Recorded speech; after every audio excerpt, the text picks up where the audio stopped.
Welcome back to the channel, everyone. I'm your host, and today we've got a spine-chilling story to share with you.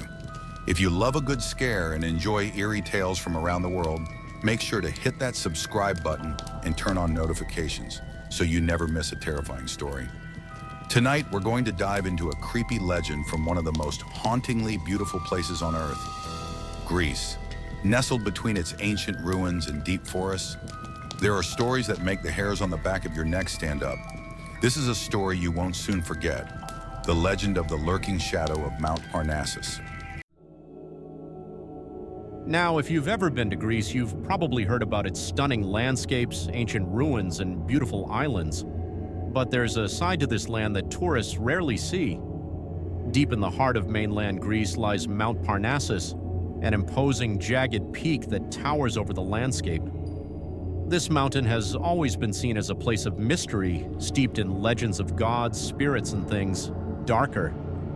One of the most chilling stories to emerge from this place is said to date back hundreds of years.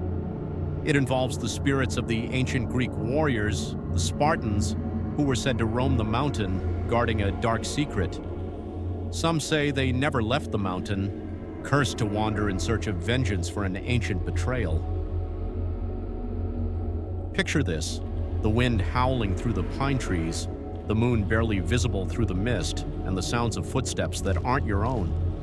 The closer you get to the mountain, the more the air grows heavy, as though something or someone is watching. Here's where the story takes a darker turn. The most popular version of the legend tells of a group of travelers who ventured too close to Mount Parnassus one fateful night. They were just ordinary people, hikers, adventurers, who had heard about the beauty of the mountain and the hidden temples that lay within its depths, but they weren't prepared for what they would encounter. It's said that on the third night of their hike, they decided to camp near the summit. The weather grew cold, the wind grew fierce, and an eerie silence settled in around them. As they sat by their campfire, they started to hear strange noises from the surrounding forest. Twigs snapping, shadows moving between the trees, and whispers that sounded like they were coming from deep within the earth itself. The group tried to dismiss it, telling themselves it was just the wind or maybe an animal moving around. But as the night wore on, the sounds grew closer, louder, more distinct. It was then that one of the hikers, a young man named Nikos, heard a voice calling his name from the forest. It was low and distorted, almost like a growl, but familiar, like someone he knew.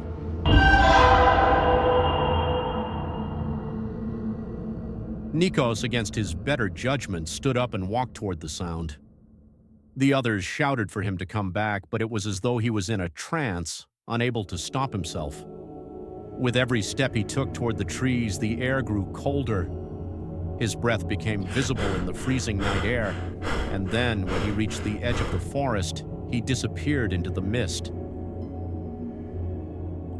The group panicked. They called his name, but there was no answer. The shadows in the forest seemed to grow darker, and the whispers grew into frantic voices. Fearing the worst, they packed up their belongings and tried to leave. But as they turned to go, they saw it. A dark figure, tall, cloaked in black, emerged from the trees. Its eyes glowed with a faint red light, and its presence seemed to drain the warmth from the air around it. The figure didn't speak, but its intentions were clear. It was no human. It was something ancient, something vengeful. One by one, the travelers felt the grip of fear tighten around them as the figure advanced, its footsteps like thunder in the silence.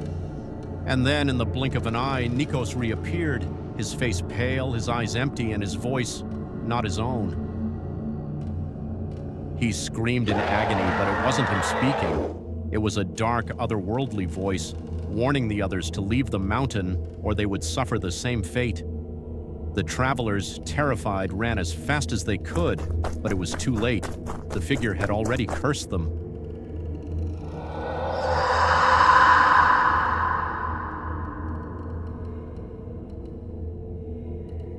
To this day, no one knows what happened to those travelers. They vanished without a trace.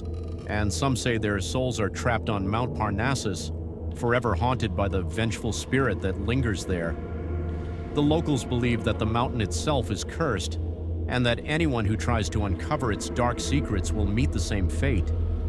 Some even claim to hear the voices of the lost travelers on quiet nights, their whispers carried by the wind, warning others to stay away. Others say they've seen shadows moving in the mist, figures that are not quite human, watching from the trees. So what's the truth? Is the legend of Mount Parnassus just an old ghost story? Or is there something far more sinister lurking in those ancient hills, waiting for the next unsuspecting traveler to cross its path? We may never know for sure, but the next time you find yourself in Greece, especially near the foothills of Mount Parnassus, remember this story, and always, always listen to the wind. Thanks for tuning in tonight, folks. If you enjoyed this terrifying tale, don't forget to like, comment, and share the video. And if you have your own creepy stories or legends from Greece, or anywhere else, drop them in the comments below. I might just feature them in the next video. Until next time, stay safe and keep your eyes open. You never know what might be lurking just beyond the trees.